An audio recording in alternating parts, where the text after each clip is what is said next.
Hello and welcome to Graywood Gardening. I am sitting in front of one of the gems of the fall veggie garden, which is this Thunbergia flowering vine, commonly called black-eyed Susan vine. This is an annual here in Minnesota, though a perennial down in the subtropics.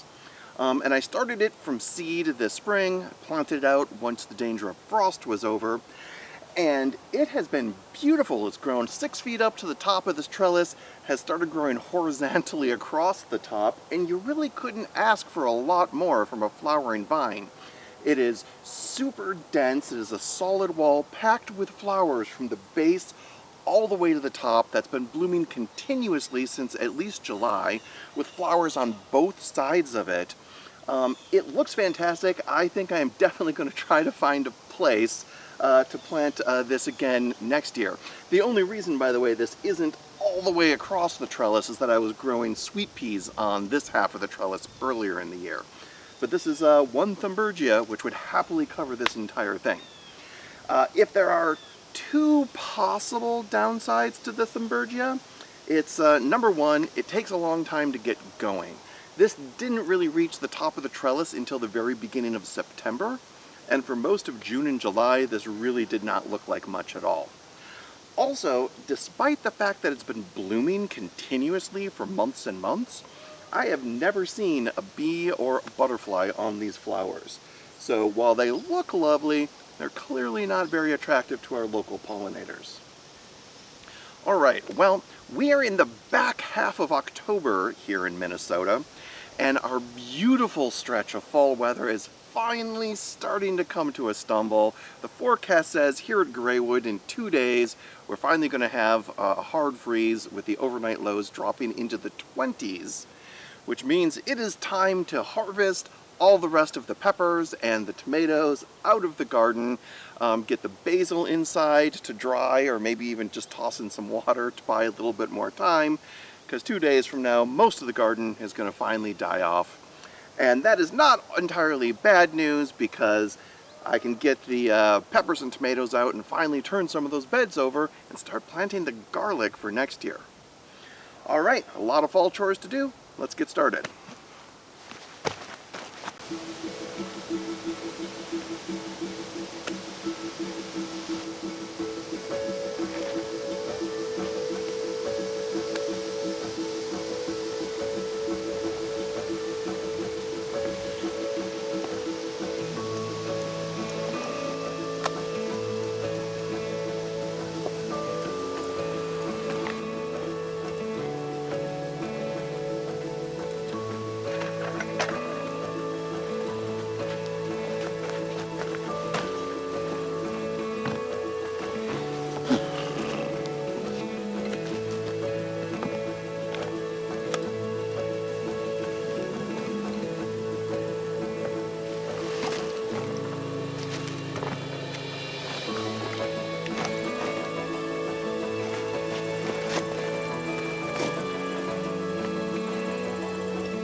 I pulled the basil plants out by the roots and tossed them in a 5-gallon bucket with some water in it, because I'm going to bring that inside, put it at a sunny window, and the plants will stay just fine for at least a week that way, which gives us a little bit more time with the fresh basil, which we're going to try to cook with this weekend.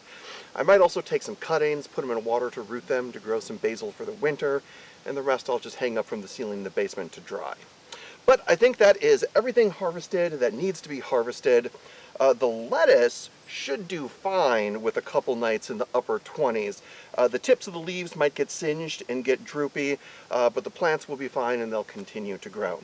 Same thing with the broccoli will be fine, the parsley will be fine, the scallions will be fine, but just about everything else in the veggie garden is gonna die. So I need to get all of those veggies inside, and then probably the next thing we're going to do is start pulling the dead plants out of the garden starting tomorrow and getting the beds prepped for next year.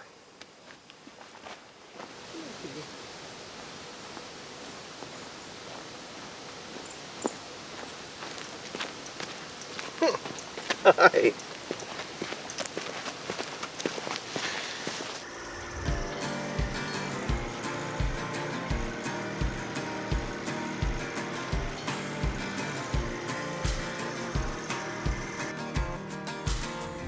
See the clouds and let them be. Keep every story of your days a mystery.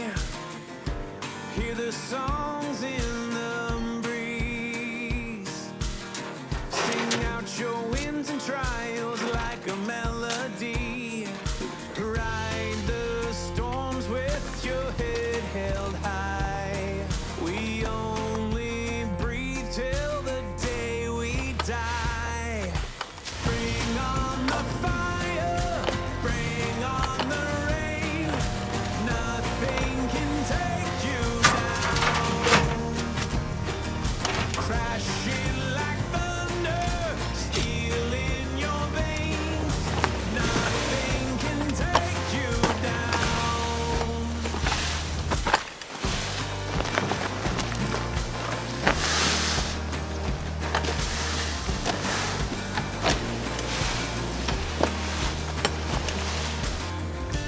Light a flame inside your heart. See every finish line before you reach the start. Raise your fist to the sky.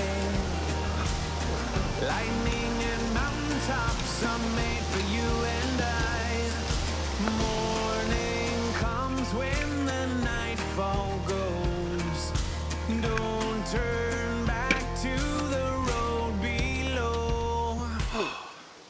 So this in-ground bed is supposed to be the berry bed, where we will be planting raspberries and blueberries next year. I actually spent a good chunk of the summer and a lot of the fall digging this thing out. It's about 45 feet long. It's only a couple feet wide at the very end, but here on this side it's a little over 6 feet wide, so it's been a lot of sand to dig out. I'm now backfilling it with some nice garden soil. It looks like it's almost done, except for low point here, but all of this is going to settle like 6 to 10 inches. So there's a whole bunch more dirt that needs to be brought in here, so it looks like I might be working on this into November, but it is nice to see the progress getting made. Once I get this filled up with garden soil, I will then be adding a bunch of elemental sulfur to it to lower the pH. Because this stuff that I bring in is actually dead neutral at pH 7, and blueberries in particular like it very acidic with a pH as low as 5.5 at the highest, so 5 to 5.5 is what I'm shooting for. Takes a couple months for the elemental sulfur to do its thing, but we should have plenty of time in the spring before I bring the new bushes in. All right, I think I'm going to finish this on yet another day.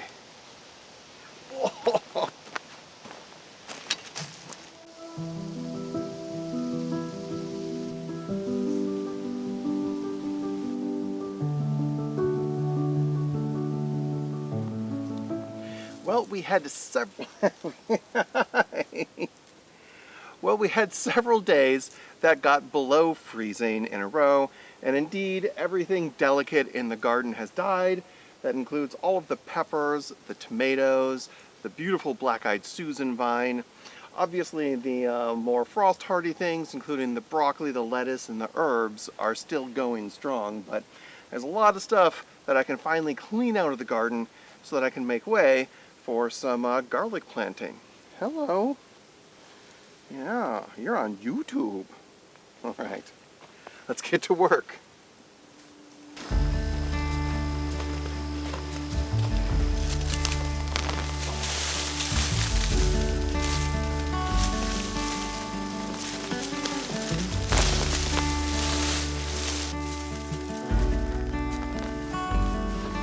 Man, even dead and shriveled up, the basil smells amazing. I can't.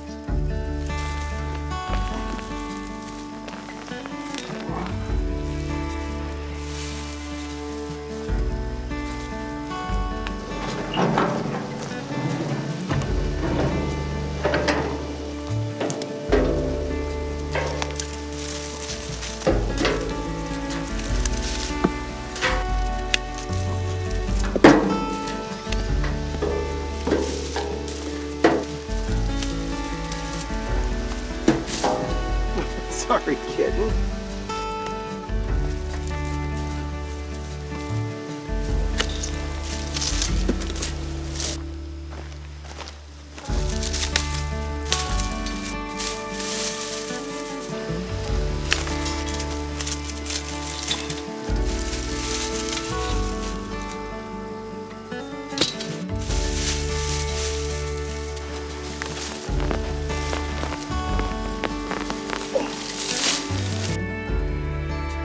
Not our cat, by the way. This is just the neighbor's cat who comes to visit very often when I'm in the garden.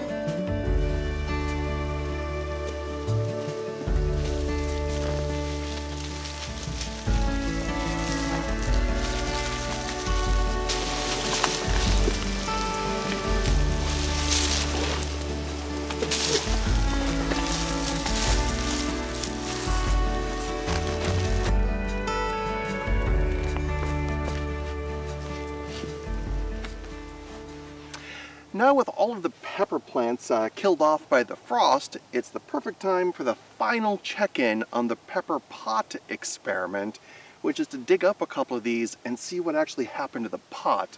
Because we have 3 types of pots that are actually in the ground. There's peat pots, paper pots, and the toilet paper tubes. And I'm curious to see how much of those pots actually remain at the end of the gardening season.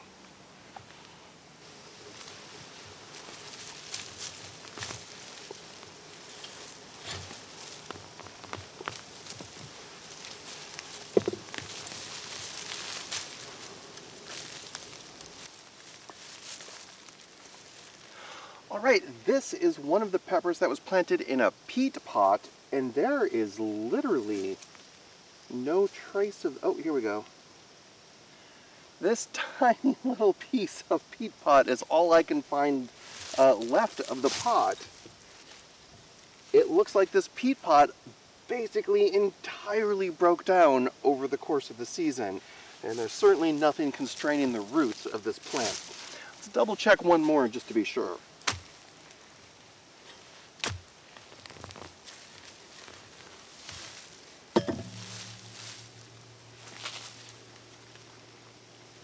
Okay, this one you can see a little bit more. I think because this was planted, maybe not quite as deep. You can see the rim of the pot right here. So that's exactly what you want to see. Peat pots did a fantastic job. It looked like any part of it that was under the ground completely disintegrated. So now, let's see how the paper pots did.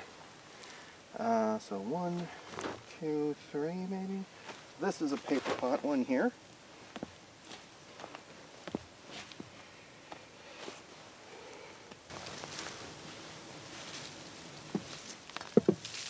So I'm seeing the exact same situation here, if anything even more so. There is no trace of the newspaper that actually was the pot for this plant. So that has completely disintegrated as well. Again, fantastic result. What I'm most curious about is over here we have the toilet paper tube ones, and these guys were much smaller when I planted them. Also didn't get nearly as much fruit off of these, and the peppers we did get off of them were smaller in general. So let's take a look at how the toilet paper tube looks after a full season.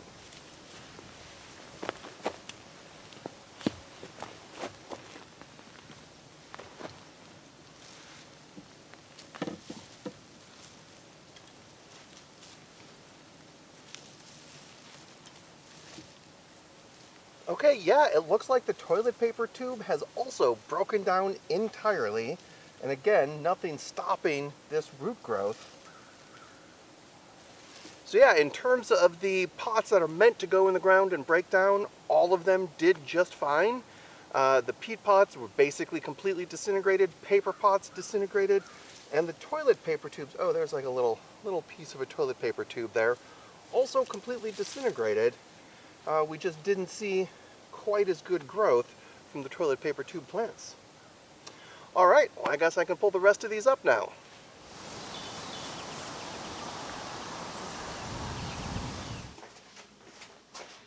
Welcome back to the seed starting layer. Well, it is the end of October and it's the end of the growing season, so it's time for the final conclusion to the pepper pot experiment. First, a quick recap. This spring, I decided to test what kind of pot was best for growing pepper plants. These were bell peppers.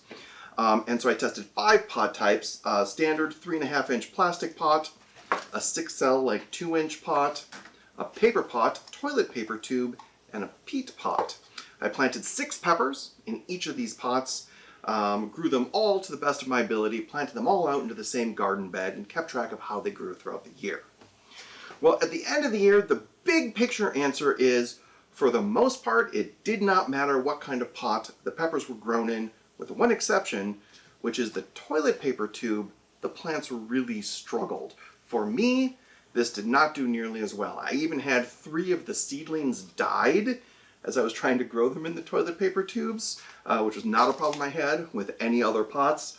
When I planted them out, these plants were much smaller than the rest, although the peat pot and paper pot were much smaller than the 3.5-inch plastic pot. But everything else caught up. The toilet paper tubes were behind for almost the entire growing season. And they produced maybe fewer peppers. Most of the peppers produced between 6 and 7 peppers per plant.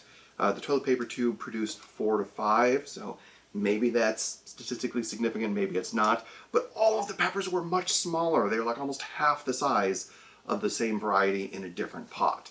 So for me at least, this is my second bad experience with toilet paper tubes. So for me, toilet paper tubes is not a pot that I'm going to be using to grow anything in the future, but I'm very excited that all the rest of these plants all caught up, all produce the same amount of pepper, the same size of pepper, the same quality of pepper.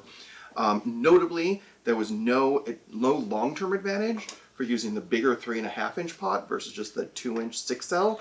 So in terms of conserving space in the seed starting layer, that's nice. There was also no advantage to using the peat pot or the paper pot, where supposedly it's good because you're not disturbing the roots when you're transplanting it, you're just tossing the whole thing in the ground. There didn't seem to be any advantage to these for doing them. Also great because peat pots are really expensive and they're one use. So I'm glad that that wasn't the winner, honestly. So for me, what this probably means is I'm very excited about the paper pot. I'm trying to use less plastic. I don't want to be using plastic in my gardening. Obviously, I have a bunch of plastic pots. I'm going to keep using the ones that I have, but I actually don't have enough plastic pots for all of the plants I want to start next year. So I'm very excited that I don't need to buy more. I can just make a bunch of these dirt cheap paper pots. So for the pepper pot experiment, big picture is, for the most part, it doesn't matter, but toilet paper tubes seemed to be doing a little bit worse. So one other thing that I do want to show you, kind of related to this, is the peppers that I'm overwintering are doing fantastic. If you recall, just a couple of weeks ago, I cut these plants down by about 2/3. I took all the leaves off, potted them up, shoved them under the lights. Look at all of this beautiful leafy growth already. So I'm very excited to see what these guys do for the rest of the winter and to see if I can keep them alive. All right. Well, that is everything that I have for you on this video. Next time, it's going to be November, and we're going to continue putting things to bed and prepping the gardens for next year. All right, if you have any questions, feel free to leave a comment below, or you can email me at brian@graywoodgardening.com. And until next time, happy gardening.